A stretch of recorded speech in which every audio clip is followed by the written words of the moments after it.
Got to tell me if my hair looks stupid as well, because I just washed it and it's gone all weird. Hi, this is Ones to Watch Chef's Choice. I'm Abby Kenna, and today I'm joined by Alfie Templeman. Hello. How you doing? Hey. I'm great. When did you get to LA? I got here last night. Oh, and then wow. I immediately ate a burrito from a 24-hour burrito shop. The best kind. Yeah. I mean, I wouldn't go that far. I feel awful this morning. Nah, well, not that bad. might be from the flight. Where'd you come from? I came from Boston. Okay, wait, what venue did you play at in Boston? Brighton Music Hall. It's actually the only venue we've ever played in Boston. We played it 3 times. Wow. So I feel like we know it really well. It's a good one. It is good. It's Yeah. really good.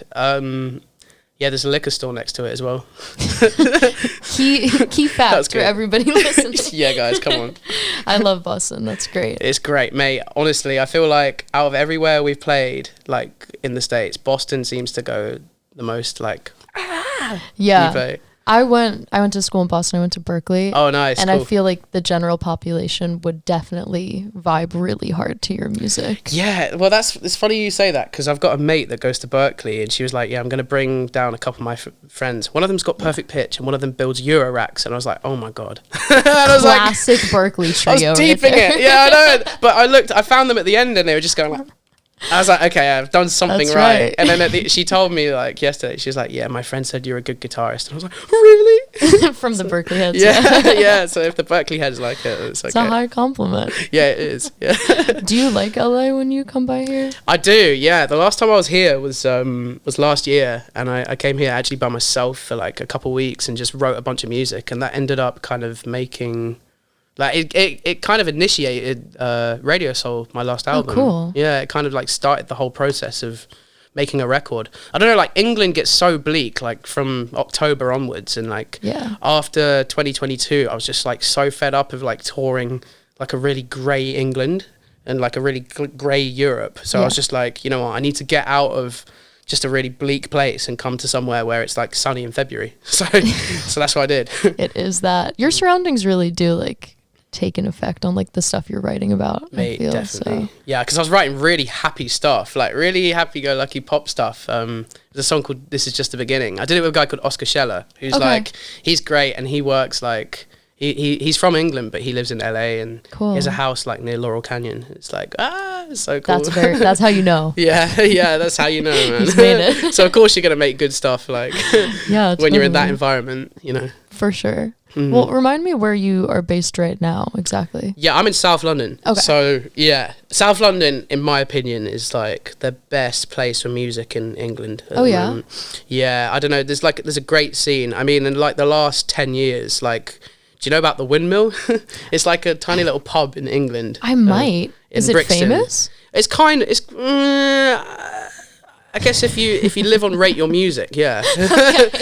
Probably not. Yeah, it's this tiny little horrible little pub, really. It's like Awesome. 70s pub, and it's like falling apart, but for some reason like all the best bands kind of get their start there, and like Shame, Black Midi, like Black Country New Road, all of those bands, they all came out of there. And then I don't know, it's just great. It's in Brixton, and it's just there's a good community down there. Like, feel like a lot of weird stuff's coming out of there. So I don't really go there too often, but like I was quite inspired by a lot of that music, and then that made me kind of want to move to South a little bit as well. And then I started working with Dan Carey, who produced basically all of the people that I just mentioned. So super cool. yeah, so yeah, it's pretty cool. Always really, better really to be around the weird stuff, I think. So. Yeah. And South London's also like, London can be quite lonely sometimes, you know. I guess it's kind of like LA, like sometimes, you know, if everything's spread out, it's a big city. London and LA are basically the same size. Okay. So yeah, it's a big place, but South London, I think, has a really good kind of community going on. Everyone knows each other, but like at the same time, it's not like living in a tiny little village, which is like where I grew up, where like everyone knows each other and they're constantly like in your own space and stuff, you know. That's cool. Still kind of chill, you know, which is cool. Okay, so when I visit, I will be going to South London. Go south, yeah. Okay. Seriously, Good to know. It's the best. South and east, in my opinion. Okay. Specifically, southeast London is like, that's where I live, and that's the best. I'm taking notes. Yeah, come down. Well, thanks so much for coming on our little taste-making talk show. Thanks for having me. Yeah. So first, I would love to know if listeners had never heard your music before. What is the appetizer to you? Yes. Okay. Well, I think that the best way to get people into my music is to probably hit them with one that's really kind of fire, kind of musical, but also really funky. Because like I just love funk. I feel like I've incorporated it into most of my music. So probably say Just a Dance, which features the man himself, Nile Rodgers.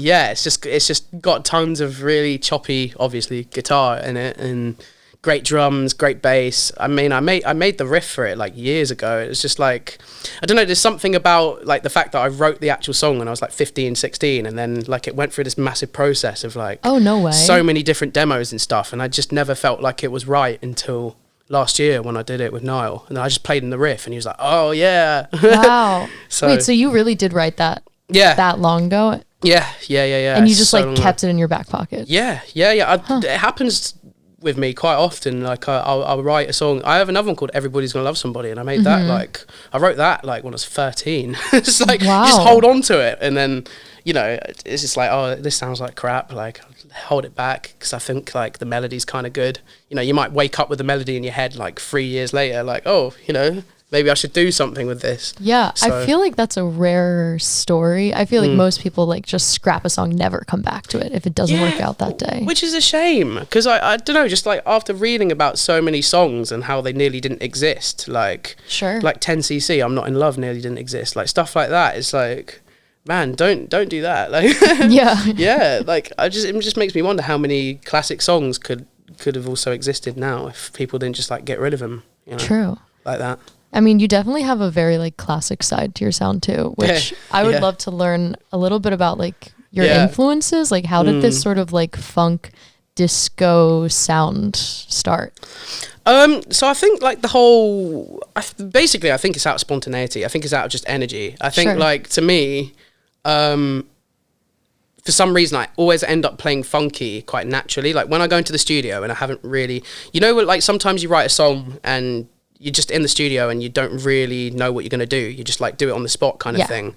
Like whenever I do that kind of thing, the first thing I do is like, I just start getting funky. And I think like songs, it comes down to two things. It's like really good melodies and also like having the energy and like the spontaneity of the song and also the lyrics. So it's three things really.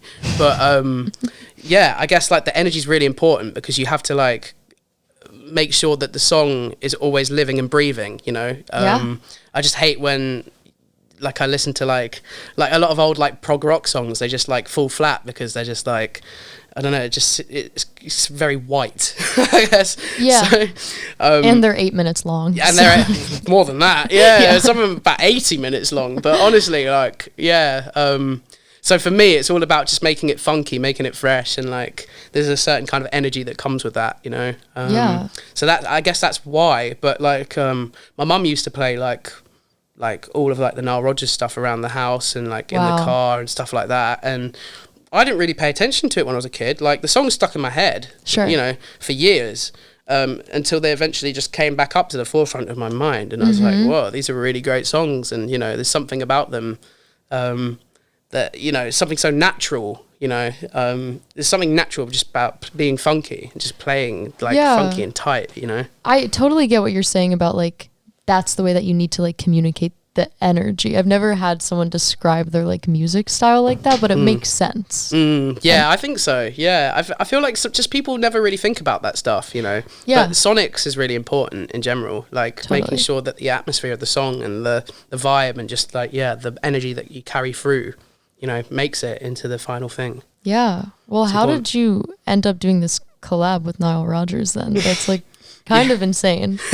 It was because I had a song that came out like 2 or 3 years ago called Broken, and it has a lot of like really kind of choppy guitar parts on it, and Yeah, basically, I went on Radio 1, which is like in the UK, it's like the main radio station, basically. Totally. It's part of BBC. And like I went on there and like did an interview about the song. And I just kind of mentioned how I like love ripping off Nile Rodgers, basically. Like how my guitar sound is just basically down to him, you know. Sure. Even like quite subconsciously, you know, I was saying like I didn't really mean for it to be that way. It's just like like I was saying earlier about my mum playing those songs, and then eventually they just kind of came up to me at like the front of my mind. It was like that kind of thing. And so the interviewer, Clara Amfo, she was like, oh, I bet you'll do something with him. And I was just like, ha, ha, ha. And then the next day he tweeted me, and he like didn't even DM me. He just like publicly tweeted me saying like, yo, come to Abbey Road right now.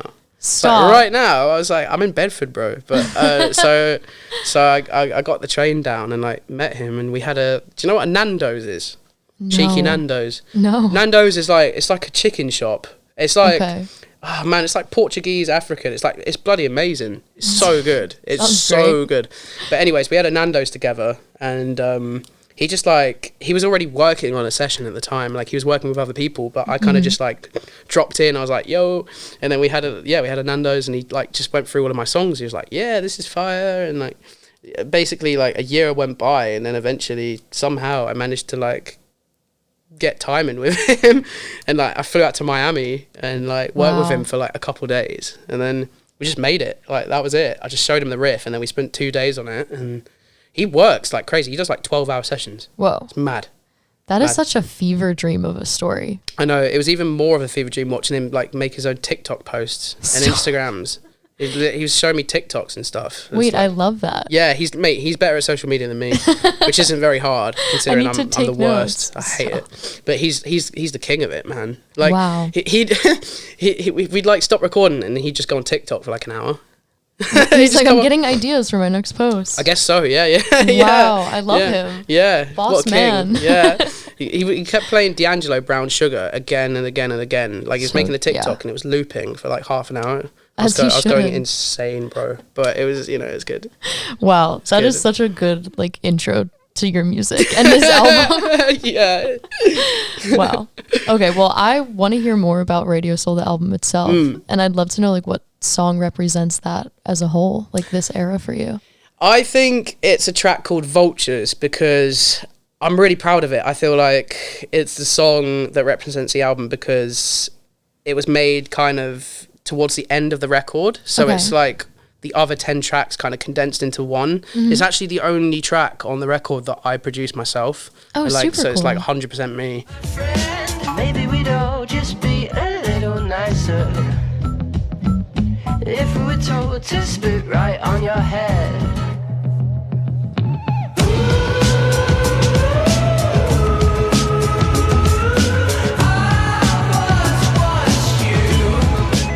But because it was that, I really wanted to get experimental with it and try new things. So I bought a theremin and like this theremin on it, and then I bought this really cool like Moog arpeggiator synth, like a kind of like a monophonic arpeggiator. So it's got all of these weird, beautiful synths at the start because I really like Todd Rundgren, and he's like kind of my musical hero, and he does a lot of like really weird stuff, especially on his album A Wizard of True Star.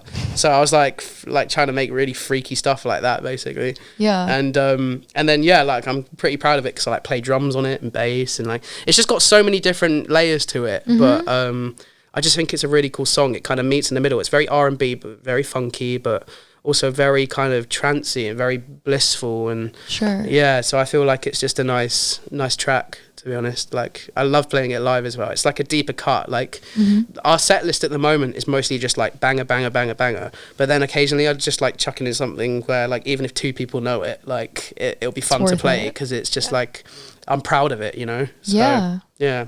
What is the like writing / production process look like for you? Like, is that happening all at once, especially when you're producing yourself? Yeah, it is actually. Yeah, most of the time when I produce my own tracks, I don't really know. They're normally accidents, like I don't really know what's going to happen. I kind of just go into it a bit blind. I might start with drums, or I might start with bass, and then like bit by bit you just blink and then you've kind of got a song. But it really is just, you know, like if you was to go on my computer and like look through all of like my Logic files, there's like billions of them, right? And most of them are like 1 hour sessions where I've just like given in and said, oh, this is crap. But when there's something good, then all of a sudden it just comes together. It just like all happens without me even really knowing, you know?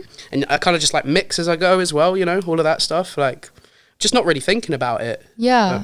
Where does the concept come from then? Like when you're sitting down to do lyrics, is that also at the same time? It's interesting. As of recent, I mean, because like it changes album to album, EP to EP. Sure. At the moment, what I've actually been doing is I do like for years I've been doing like morning pages and stuff where you just like wake up and write down your thoughts.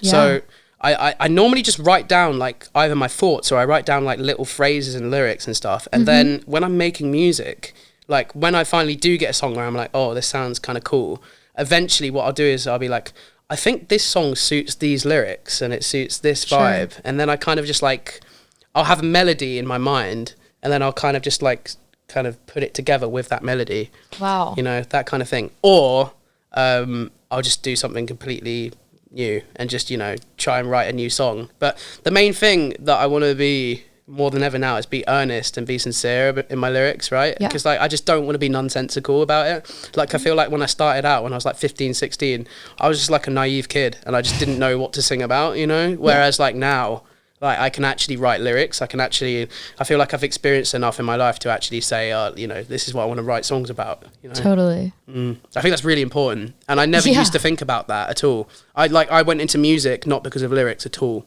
Like I did not care for them. Right. Apart from I loved like Joni Mitchell and Bob Dylan, but like I just didn't listen to their lyrics for the longest time. Yeah, those are high standards though, to try to like replicate. Yeah. Well, no, obviously, but like, you know, like it just like lyrics were never my thing until I feel like now every song I write has to have a good meaning behind it. You know? It's really important. I just hate listening to songs that feel like you can hear like 7 producers have sat down with an artist and told them what to do. Sure. You know, I can't do it. Yeah, I can't even do like, oh, let's book in a session next Wednesday and write a song. Nah, I don't write songs like that. I'm not systematic about it. Like, you write a song when you feel like writing the song. You don't, like, go into a studio and say, you know, I'm going to force one out now. Because that's just not music to me. That's the hardest part about LA, is it's very systematic like and London.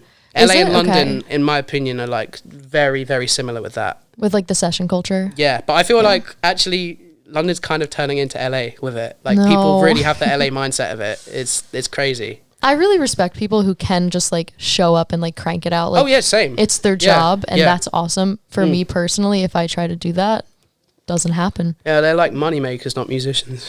Well, I mean like money making musicians. So yeah, I guess it's a bit of both, innit? Yeah.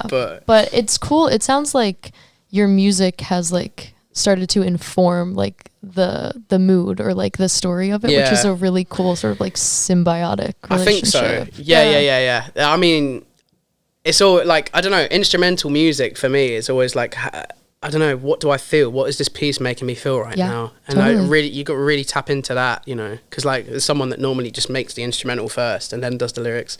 It's like, how do I feel now? What's this making me feel? Like, what's it bringing up? What does it, like, what are the first thing? And that's also another thing. It's like, what are the first things that pop up in my mind when I listen to this music? And like, what's the first melody that pops up into my mind to go over the instrumental? Because I really do believe in like, whatever comes up first is normally the best thing. The gut instinct. Yeah, definitely. It's like normally the best vocal takes are the first few, you know? It's the same thing. Yeah. Super cool. Did you mean to start like writing an album when like, is Radio Soul like an intentional album or more of like a collection? Yeah, it's definitely intentional. Awesome. I think the first album, Mellow Moon, like my first album definitely wasn't. It was like more of a collection of songs made in the pandemic. Yeah, and that's why I think it's a mess and that's why I don't like it. But like with this one, I don't know. I don't know if it's autism or what, like I really manifest like projects, like when I start like making them I really get like really excited and like quite stimmy about it, right? And like like even like last month I was like, okay, I'm gonna make an EP in a month, like I'm just gonna. And you did? Yeah. Oh, awesome. Yeah, I was just like, I'm gonna cut everything like off, like just focus for a month straight, and I'm like just gonna challenge myself. I made like 15 songs. It was like, yeah, this is great, but it was just like, it's all down to intention. It's all down to just like setting your mind up, and like it was the same with Radio Star. It was like, okay, I've started recording this in February. I like by the start of summer, I want to finish it, and I did. It was like, wow, you know, it's just down to like really pushing yourself, I think. That's tough. But at the same time, like it doesn't, like I guess it doesn't seem like it was meant to be an album because it's so messy. Oh, it does to me. I totally hear the through line. Yeah, for sure. Yeah, it's weird because like I called it incohesively cohesive, but it really is the best way of describing it, because like there's so many different sounds. To me, it feels like a double album and a single album. Like there's so many different weird things going on. It's like, how do I tie it together? But there was a lot of intention in the track listing and stuff. I mean, it sounds tied together just like naturally. Yeah. But okay. Cool. Thanks. I'm always just curious, like if people mean to like have like a concept for an album, or like did I want it to be all about this like certain era of my life? Because usually, even if they don't mean for it to be, like it all ends up sort of tying together. Yeah, so. I mean, because like, you know, normally albums are recorded in a specific period of time. Exactly. Like, so unless you're like Tool. But like most of the time, it's like one specific, you don't even realize until you finished it that it all kind of has the same theme or whatever. Totally. Yeah. Well, I'm curious about this 15-track EP you wrote last month. Most of it's terrible, so. Oh, stop. Well, for the dessert track, you had mentioned that there's another song. Yeah. That's outside of this album, Dirty Laundry, Yeah, exactly. So that's one of the tracks that I forced myself to make last month. Don't think I'm ever gonna change. Burn this Jack and tea down. Miss the morning we up late, playing catch up with the world. What's it about? It's about ADHD. It's about having a really, really messy house, and just it's about me and my girlfriend. Like basically, when we wake up in the morning, we really have to try and have a tidy house, because or else it just destroys our day basically. So we've been trying to like get better at like space stuff and like storage stuff and all of that, and I kind of just wanted to write a song literally about like the problems that like I face in like a day-to-day situation in my house, basically. Just stuff that kind of puts off like me wanting to be creative or write a song or go outside or anything, like things that just like link to like depression basically.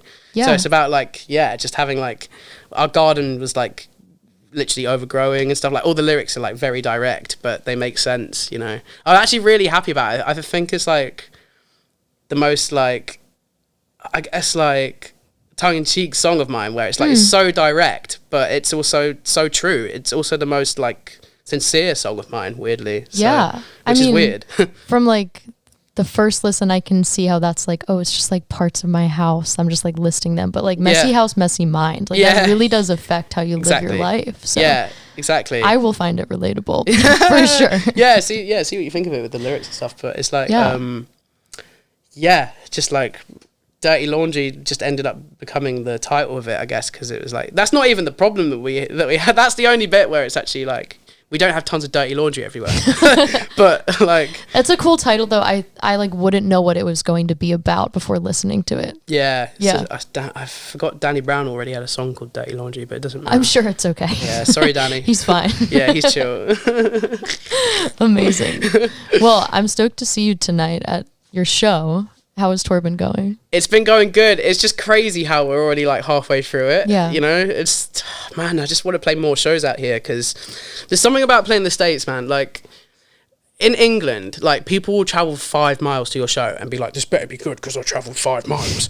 But in the States, like people will travel literally like 300 miles to see you. Yeah. And they're just so happy to be there, even though they're probably knackered and they've got to drive back, you know? So it's like, I don't know, like, thank you. Yeah, like, thank you so much. For sure. So I don't know, like last show at Boston, I was waffling so much about like how it's like I just love being here and stuff. And the band after was like, why are you waffling that much? But I was just like, because like it's actually mad. It's actually crazy that we get to do this. So yeah, LA is also Troubadour is like Troubadour. I always get them flipping confused. The Terragram is a sick venue. It is. I went there last year to see Gilla Band, and it was really cool. It's because we played the Troubadour as well. But Troubadour is also awesome. Troubadour is also a sick venue. And the Roxy. We played the Roxy as well. And that was cool. That was a dream venue to go and see because like Frank Zappa played there in the 70s. And like it's one of my favourite albums ever, Roxy and Elsewhere. So that was like really cool. They're all just like iconic venues, you know, like really cool venues to play. LA's got that. Yeah, it's got so many of them. I feel like just like you go anywhere in LA and you're like, oh my God, like... Yeah, every musician ever has been here. Yeah, crazy. Yeah, seriously, it's mad. So yeah, I think it'll be really cool. I'm really excited to play here again. Yeah, I'm excited to see it. I just can't believe it's the third time that we've played here, which is like nuts to me. Yeah, that we've even had the opportunity to do it 3 times is mad. So yeah, it's really cool. That's awesome. But yeah. I hope you like it. I will. More Berkeley kids at my gigs. Literally my bad. There's so many Berkeley kids in LA too. Is there? Yeah. Oh yeah. I can't walk in a room without seeing them. Damn. Sorry. Tut. Get him out to the other side again. Well, I have a couple of closing questions for you. Go on, hit me. First, I would love to know if your music was a candle, what you think it would smell like. Ooh, good question. Thank you. I think it would be strawberry and lemon. Oh yeah, that makes perfect sense actually. Yeah, I think so. Yeah. Like strawberry and lemon granita. I don't know if you've ever had granita. It's very good. It's like a Sicilian thing. Oh, it's cool. Like crushed fruit. Okay. It's really good. But yeah, strawberry and lemon granita. In a candle. That was like killer. And my girlfriend makes candles, so she could probably make me that. And she's Sicilian, so it's perfect. Let's make it happen. Business model. It's just, I don't know why. I'm thinking of like, I have an EP called Happiness in Liquid Form and the cover's like pink and yellow. Yeah, I'm picturing it. I feel like that's like still the most accurate description of my music bright, as a cover. Lively. Yeah. I like it. So just that. Cool. I would also love to know what your favorite sound is right now that's not like music related, like a life sound. Oh, wow. Sick question. Okay. Okay. Normally it's like a waterfall, right? Like that kind of thing. Like I sleep to that every night. Okay. It's great. But I'm trying to think of another one. I wanna think of another one. What's my other favorite sound? I don't know. I think it would probably be Angry New Yorkers. So sentimental. Honestly, there's something about it. Like it's really satisfying. It's endearing. Really pissed off drivers the other day. It was like pretty cool. Literally like my parents. Yeah, I love it. I sound like that when I drive. Really? So. Oh, great. Yeah, are you from New York or something? New Jersey. Yeah. Okay. Just as bad. Yeah, worse. I agree. Well, my very final question. So I would love to know who your ones to watch are. Who are you listening to that I should also Well, actually, I've got to shout out main G, Alex Page over there. Totally. She's killing it at the moment, man. Yeah. I just think she's brilliant.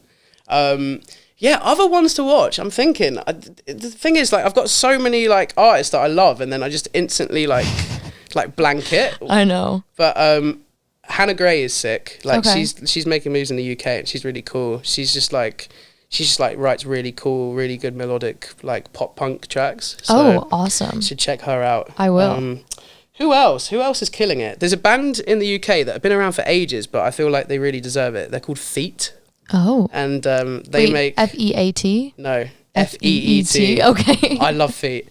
Yeah, they're a great band, and I just think they have a really cool sound. They're like post-punky, but also like proggy, but like 17 million different things. Like, sure. You know when like a song has like 4 different songs in it? Yeah, they're like that. But it's like it's not annoying because it's not like it's a 9-minute song. It's still like a 4-minute song, right? I love that. Which I love. Yeah. I've been really into Porches lately. I feel like he does that super well. Yeah, it's definitely. Like all of a sudden it's Weezer and then it goes back to hyperpop. Like, yeah, I know. Yeah, random. It's like when did that happen? Yeah. There's also a band called Courting that does that really well. I don't know them. They're like glitchy and then post-punky. They're awesome as well. Like good mates with them. Yeah, there's a lot of good music going on at the moment. Yeah. I have some homework. Yeah. Cool. I need to think of like the other 10 million artists, but there's always a million you can say. Yeah. Yeah, it's true. So much good stuff. Well, thanks so much for being here. Mate, thank you. Yeah. Thank you for having me. It's Congrats sick. on the album. Congrats on the tour. Thank you. I'm excited to see it tonight. Yeah, I hope you enjoy it. I'll try and play correctly. Okay. I'll For try the and be Berkeley in try and me. be adequate. Yeah. Stop. Thought I had a night off tonight. Once again, this is Ones to Watch Chef's Choice. I'm Abby Kenna, and this is Alfie Templeman. Listen to Radio Soul. Listen to Dirty Laundry. Do it. Yeah. Listen to this podcast because it's sick. Thanks.